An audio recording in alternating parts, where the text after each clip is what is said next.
Hello നമസ്കാരം. അപ്പോൾ നമ്മുടെ ഇന്നത്തെ റെസിപ്പി മട്ടൻ കുറുമയാണ്. ഇത് നമുക്ക് ചപ്പാത്തിയുടെയും അപ്പത്തിൻ്റെയും പത്തിരിയുടെയും നൂൽപുട്ടിൻ്റെയൊക്കെ കൂടെ കഴിക്കാവുന്ന അടിപൊളി ടേസ്റ്റുള്ളൊരു മട്ടൻ കുറുമയാണിത്. അപ്പോൾ എല്ലാവർക്കും ഡി കുക്സ് ആൻഡ് ബേക്സിലേക്ക് സ്വാഗതം. ഞാൻ ഡെസ്നി. ഞാനിവിടെ കുക്കർ ചൂടാക്കാൻ വെച്ചിട്ടുണ്ട്. അതിലേക്ക് 2 ടേബിൾ സ്പൂൺ വെളിച്ചെണ്ണ ചേർത്ത് കൊടുത്തിട്ടുണ്ട്.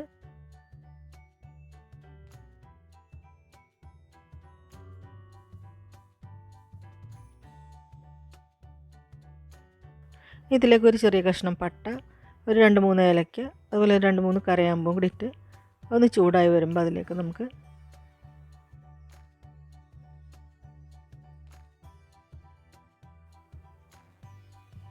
കുറച്ച് കറിവേപ്പില ചേർത്ത് കൊടുക്കാം. ഇതൊരു 2 പച്ചമുളകാണ്, അത് മുറിച്ചത് കൂടി ചേർത്ത് കൊടുക്കാം. അതുപോലെ തന്നെ ഓരോ ടേബിൾ സ്പൂൺ വീതം ഇഞ്ചി അരിഞ്ഞതും വെളുത്തുള്ളി അരിഞ്ഞതും കൂടി ചേർത്ത് കൊടുക്കാം. നമുക്കിനിത് നന്നായിട്ടൊന്ന് വഴറ്റിയെടുക്കണം. പച്ചമുളകിൻ്റെ അളവ് നിങ്ങൾക്ക് എരിവിനനുസരിച്ച് കൂട്ടുകയോ കുറയ്ക്കുകയോ ചെയ്യാം.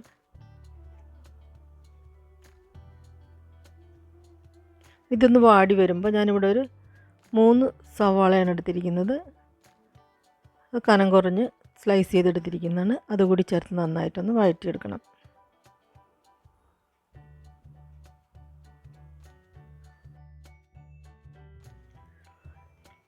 ഇതെല്ലാം കൂടെ നമുക്കൊരു 2-3 മിനിറ്റോളം നന്നായിട്ട് വഴറ്റിയെടുക്കണം.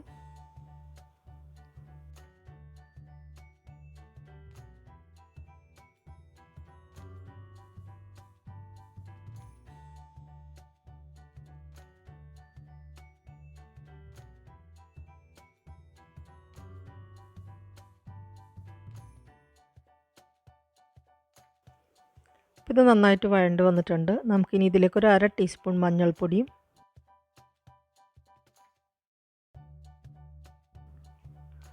1 ടീസ്പൂൺ മുളക് പൊടി ചേർത്ത് കൊടുക്കുക. ഞാനിതിവിടെ കാശ്മീരി മുളക് പൊടിയാണ് ചേർക്കുന്നത്. ഈ മട്ടൻ കുറുമയുടെ എരിവ് നമുക്ക് കുരുമുളക് പൊടിയുടെയും പച്ചമുളകിൻ്റെയാണ്. ഇത് ജസ്റ്റ് ഒരു കളറിന് വേണ്ടിയിട്ടാണ് കാശ്മീരി മുളക് പൊടി ചേർക്കുന്നത്. ഇതിലേക്ക് 1 ടീസ്പൂൺ മല്ലിപ്പൊടി കൂടി ചേർത്ത് കൊടുക്കാം.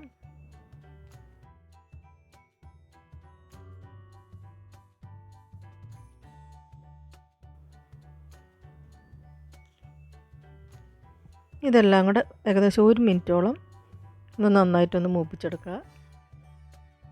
ഇനി ഇതിലേക്ക് 1 ടീസ്പൂൺ കുരുമുളക് പൊടിയും 1/2 ടീസ്പൂൺ ഗരം മസാലപ്പൊടിയും കൂടി ചേർത്ത് കൊടുക്കാം.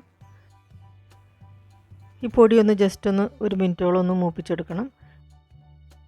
ഇനി ഇതിലേക്ക് നമ്മൾ കഴുകി ഡ്രെയിൻ ചെയ്ത് വെച്ചിരിക്കുന്ന 1/2 കിലോ മട്ടനാണ് ഞാൻ എടുത്തിരിക്കുന്നത്. അത് ചേർത്ത് കൊടുക്കാം.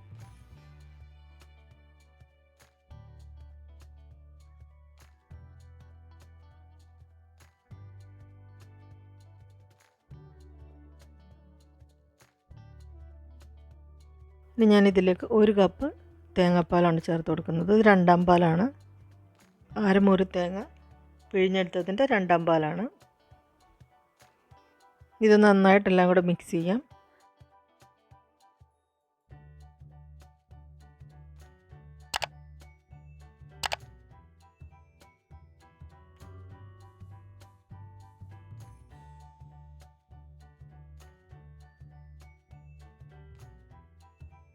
സമയത്ത് ഇതിലേക്ക് ആവശ്യത്തിന് ഉപ്പ് ചേർത്ത് കൊടുക്കാം. നന്നായിട്ടൊന്ന് ഇളക്കിയതിന് ശേഷം നമുക്കിതൊന്ന് അടച്ച് ഒരു 2 വിസിൽ വരുന്നവരെ വെയിറ്റ് ചെയ്യാം.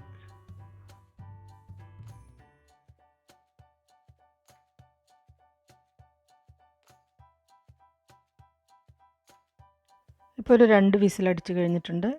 ഞാനിതിൻ്റെ പ്രഷറെല്ലാം പോയി കഴിഞ്ഞപ്പോൾ ഇതൊന്ന് തുറന്ന് നോക്കിയപ്പോൾ ഏകദേശം വെന്തിട്ടുണ്ട്. എന്നാൽ മുഴുവനായിട്ടും വെന്തിട്ടില്ല. ഞാനിതിലേക്ക് ഒരു ഉരുളക്കിഴങ്ങ് കഷ്ണങ്ങളാക്കി ഇത് കൂടി ചേർത്ത് കൊടുക്കുന്നുണ്ട്. ഇത് ഓപ്ഷണലാണ്. ഉരുളക്കിഴങ്ങ് ചേർക്കുമ്പോൾ ഈ കുറുമയ്ക്ക് നല്ലൊരു കൊഴുപ്പും നല്ലൊരു ടേസ്റ്റും കിട്ടും. ഇനി നമുക്ക് 1 വിസിൽ കൂടി അടുപ്പിച്ചെടുക്കണം.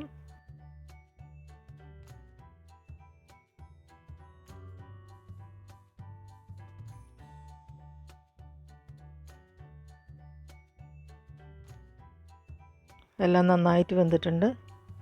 ഉരുളക്കിഴങ്ങും മട്ടനെല്ലാം നന്നായിട്ട് വെന്ത് വന്നിട്ടുണ്ട്.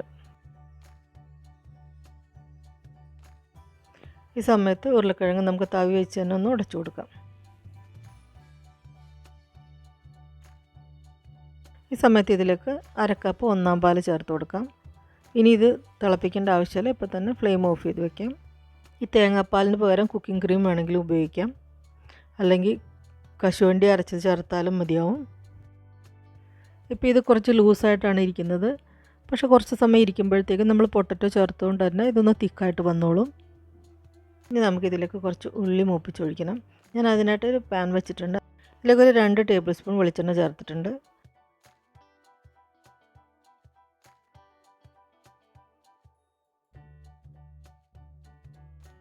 ഇതിലേക്ക് ഞാനൊരു 5 ചുവന്നുള്ളി ചെറുതായിട്ട് മുറിച്ചതാണ്, അത് ചേർത്ത് കൊടുത്തിട്ടൊന്ന് മൂപ്പിച്ചെടുക്കാം. കുറച്ച് കറിവേപ്പില കൂടി ചേർത്ത് കൊടുക്കാം.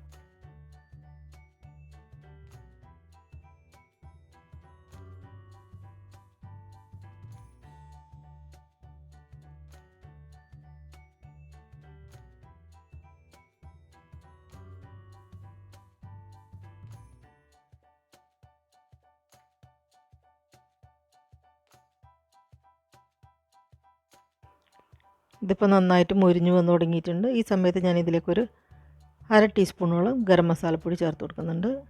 ഈ ഗരം മസാലപ്പൊടി ചേർത്തിട്ട് പെട്ടെന്ന് തന്നെ നമുക്ക് കുറുമയിലോട്ട് ചേർത്ത് കൊടുക്കാം. അപ്പോൾ നമ്മുടെ ടേസ്റ്റി ആയിട്ടുള്ള അടിപൊളി മട്ടൻ കുറുമ റെഡി ആയിട്ടുണ്ട്. അപ്പോൾ ഈ റെസിപ്പി ഇഷ്ടപ്പെട്ടാൽ ദയവായിട്ട് ലൈക്ക് ചെയ്യണം, ഷെയർ ചെയ്യണം, സബ്സ്ക്രൈബ് ചെയ്യാത്തവർ സബ്സ്ക്രൈബ് ചെയ്യണം. നല്ലൊരു വീഡിയോ ആയിട്ട് ഇനി വരുന്നവരെ എല്ലാവർക്കും നന്ദി, നമസ്കാരം.